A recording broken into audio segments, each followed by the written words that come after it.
Why, hello dear YouTuber friends, and I hope you're all keeping well. Welcome to this new video.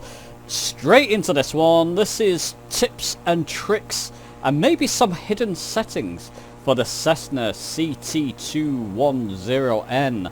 I'll link my original review of this incredible aircraft down below in the description.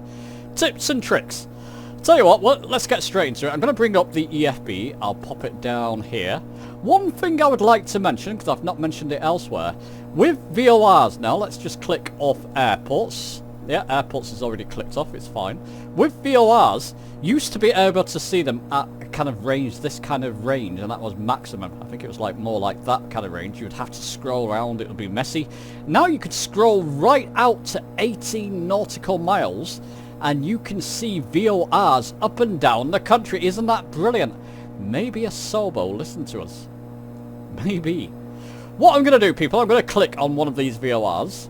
I'm going to do this one quickly because I want to show you some settings within the aircraft. If you want a more detailed one, I've done a back to basics videos with the EFB doing VOR to VOR flying. I'll link it in the description. Let's show you with this aircraft how you would get onto your VOR. I've got it now set in my nav1 frequency. I'll change this to localizer. And what we can do, you want basically with this aircraft, the CT210N, you want both these arrows, that big arrow, think of that as the VOR arrow in this aircraft, and the small arrow, you want them both pointing in the right direction. Use your mouse wheel on this CDI knob. If I did that and put it into nav, what will happen is it will fly in this direction. I'll be flying away from the VOR. So I want this arrow pointing in the same direction. Let me just get it in that direction because I want to show you something else. Let me just click off that. You probably just saw that, but never mind. I'll come back to that in a moment because that's like a hidden feature. Let me just do this first. There we go. So they're both pointing in the right direction, both arrows. Now I can click on nav and the aircraft will turn. Let me get back in that view for you. As you can see, the aircraft's turning towards this smaller arrow on the outside, that big, well, the small yellow arrow. It's pointing towards that because I've got that arrow in the same direction. Will be essentially flying towards pole in this case. Was pole that I set up, wasn't it? Yeah, pole. You can read it there. So we'll let that come round and you'll see that it will be flying in that direction. While that's happening, I want to show you a feature of this aircraft that I've not seen in other GA aircrafts of this type. You've got an enunciator panel. It shows you you're on autopilot, nav and alt. That's great. So you've got an enunciator panel there, which is good. But you've got a distant measuring equipment panel here. If I choose nav 1, look what it does. It shows me the distance. You can see the distance down here. That's good, but it shows you it more clearly here. It shows you how long it will take you to fly to that VOR at that speed. I'm going to slow down the aircraft a bit. In fact, there's no need to go Billy Gonzales. Whatever. Speedy Gonzales, not Billy Gonzales. Listen, that's great. So this panel here, this distant measuring panel, this is brilliant. It will show me how far I've got to go, how long it's going to take at this speed. Isn't that great? Doesn't always work, I've got to say that. Sometimes I can fly and this will be showing the distance, but the speed and time to go won't be showing. So I think it just needs a patch. It mainly does show, but every now and again it doesn't come up with these last two figures. But look, flying straight towards that VOR. Let's bring up the EFB again. There you go, straight towards pole. Shall we try that again with TNT, just so you get the hang of it? More info, or we can see the change rather. On TNT, frequencies, let's set it in. It will turn off nav, as you can see nav's turned off because I've switched VORs. Again, I'll come down to here, and I'll tune. Oh, that arrow's pointing in the wrong direction, it needs to be pointing. Maybe I'm turning in the wrong direction, let's do this quickly. So I'm just turning down on the... Yeah, I don't want it in that configuration because I'll be turning away from the VOR. Should have gone the other direction, shouldn't I? Never mind. Let that arrow turn around so both arrows are pointing in the right direction. Any second, there we go. Keep turning. And we'll line up the course deviation line that's out deviated at the moment. Line them up. There we go. And we can press nav. And it will turn now towards TNT. And again, now while it's turning, it's computing the speed and distance. It's not going to take us 60 minutes. My goodness me. It's only 30 nautical miles out. Once it stops turning, you'll see the speed. As you can see, that's not our speed. 2 knots it's saying. We're flying a bit further than that. It's computing. Now it's building up. It's turning. This should go to about 140, 160 knots. About 13 minutes. That's roughly right. Maybe a bit more. Let it just fully get on that VOR under navigation. Nav's on, as you can see. Yeah, 10 minutes. There you go. Isn't that brilliant? I love that DME panel in this aircraft. I think that's brilliant. Let's show you some more tips. Okay, so I've just set a route up. Simple route from Birmingham Airport to Manchester. As you can see there. So we're flying from Birmingham. It's taken off. Going up to Manchester Airport. Nothing unusual about that, and I'm on nav mode heading towards Manchester at the moment. Let me show you a couple of more features that you may not be aware of. You've got this here. Now some of this I understand, some I don't. I believe if I turn this to gallons to destination, how many gallons will it take us to reach our destination? It's saying there 6.07. This should tick down. Or perhaps it won't tick down. Yes, it should tick down as we go along. It's basically saying till we reach our destination, as we get nearer, of course, that number will decrease. So that's good. Gallons reserve. I'm assuming that's how many gallons we will have left at the end of the flight. There we go. If I click in this button here, it will show us how many gallons we have left at the moment. You can see that's ticking down as it's using up fuel. So I'm just left clicking and holding that. This will show us how many we've used in our flight. So far I've used 1.71. 1.18 rather, 1.2 in a moment. And as that ticks up, gallons will tick down as we're using it. That's quite a handy feature, isn't it? How many gallons? So it will show you with a few clicks how many you got left, how many we've used, and how many gallons to our destination.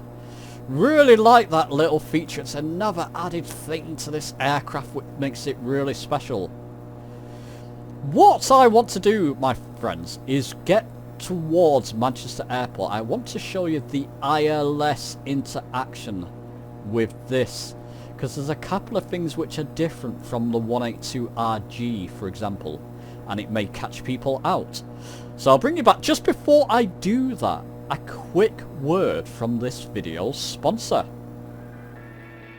This video is proudly sponsored by Oz Flight Simmer, who not only has an excellent YouTube channel, but has a fantastic flight sim mods shop, producing excellent 3D printed mods for your Honeycomb, Velocity 1 flight yoke, and many more. With over 30 products available and free worldwide shipping, Shane offers very professionally printed and highly useful mods for your flight sim peripherals. Go and check out my Maya Pro Velocity 1 flight mount, which is linked down below in the description. go and take advantage of my 5% discount linked, which is linked in the description. It gives you 5% off any of the mods available in the shop. Go and support a fellow YouTuber and treat yourself to some excellent flight sim mods. So thanks to Shane at Flight Sim Mods Shop for sponsoring this video. Do go and check out my affiliate link down in the description. You get 10% of anything in this store with free worldwide shipping. Well worth checking out and supporting a fellow YouTuber. ILS landings. Now we're flying around the Manchester airport. Now I was going to continue the previous flight from Birmingham to Manchester. I did do, but my recording screwed up. Can often happen with Flight Sim 2024. Show content creators your love, people. It can be highly stressful. And this is the third time I'm recording this part. So yeah, okay, Manchester Airport. Let's click on that. Get over it. Manchester, show more info. We're going to land at runway 5 right. I've dialed in the frequency already to save time in my standby frequency. 111.55. Keep an eye on the heading. We do have a course knob here. We're going to have to put that course knob, see it's on 230, down there, 230. We're going to have to put it on a 51 degree heading. I'll show you that in a moment. Let's switch our nav1 frequency to Manchester at 5 right. There you go, it's all come up there. As you can see. We're going to change this to VLOC, which is basically our nav1. Remember, we've got to switch this now to 51 degrees heading. I'll mouse down. I think that's the quickest way. It's about the same if I moused up or down, in fact. Just take a minute, put this to 51 degrees. You have to do this. So CDI is essentially your course knob in this aircraft. Just be aware of that. 51 degrees heading. So there we go. We need to come this way. So I'm in heading mode at the moment. I'm just going to move my heading bug to around this direction. And hopefully that should line us up for a landing at Manchester Airport. Let me just bring up my EFB, center over my aircraft. Make that full screen. Yeah, it should bring us back around by the looks of things to land. Oh, lines moving in. Approach mode already. Course deviation lines moving in. I'm a bit quick. I might have missed that line.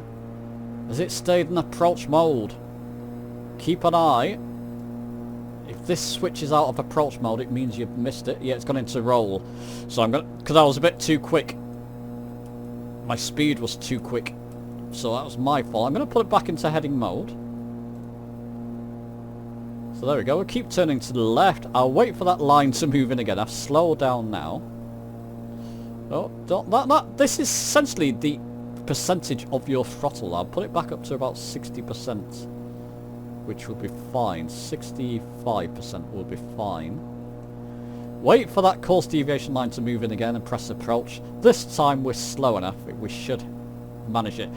If you put it into approach mode and the line goes the other way, it just means you're going too fast and the computer, your autopilot, has missed the approach basically.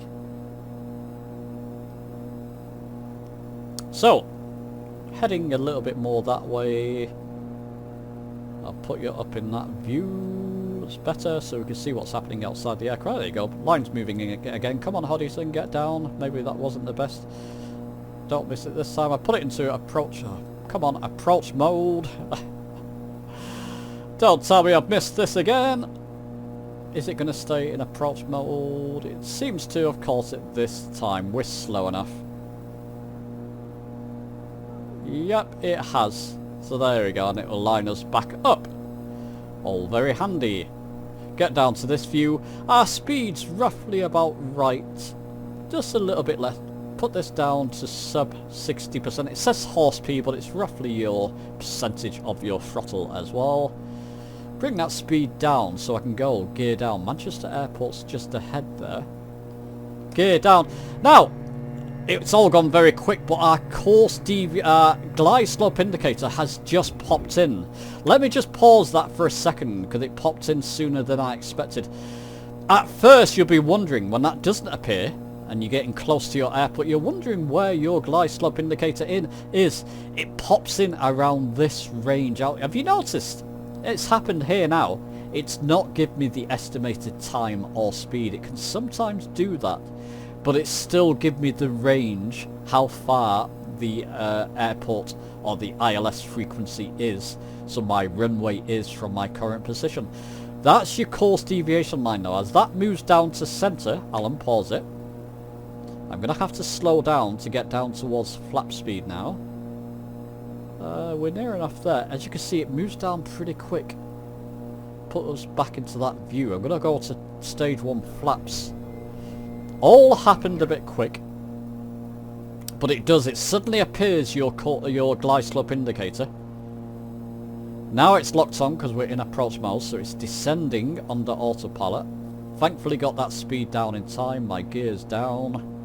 Flaps 1, and we should land okay on this runway here with no problems. Now I don't want to risk, because for whatever reason my recordings are suddenly stopping. That should land with no problem. So there you go, people. There's a few hints and tips, you know, fuel gallons remaining. Normally this gives you the time. For whatever reason, might need a patch there, because sometimes it doesn't show me the time, but it will still give me the distance till I land. And it doesn't show you down here, even in the Cessna 182, it doesn't give you the distance. And other stuff I showed you in this video. I do hope it's been helpful to you. If you know more hints and tips and hidden settings in this aircraft, please share them in the comments. Give this video a like if you've enjoyed it, subscribe for more, and I'll see you soon.